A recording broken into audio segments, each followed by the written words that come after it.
Welcome to Textile Technology Channel. In this video, we can know about acrylic yarn manufacturing process, polymerization. The process starts with producing polyacrylonitrile, a polymer derived from petroleum-based chemicals.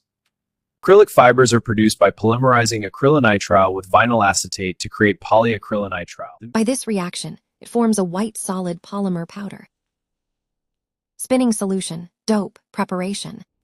The polymer powder is dissolved in solvents like dimethylformamide to create a viscous, honey-like solution. The solution is filtered to remove impurities.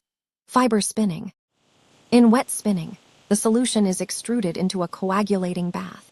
In wet spinning, the solution is extruded into a hot chamber where air evaporates the solvent. Drying and washing. The resulting filaments are washed and stretched by 3 to 10 times their original length. Fiber processing. Acrylic filaments are crimped to add texture, then cut into stable fibers or left as long tows. Yarn spinning. The fibers undergo a stretch breaking process, blending and drafting to form a sliver, which is then spun into yarn using ring spinning. Bulking. The yarn is stretched between tensioning rollers. Then it's exposed to steam to expand its fibers. Finally, it's cooled to set the new bulky texture. Thanks for watching. Don't forget to like and subscribe.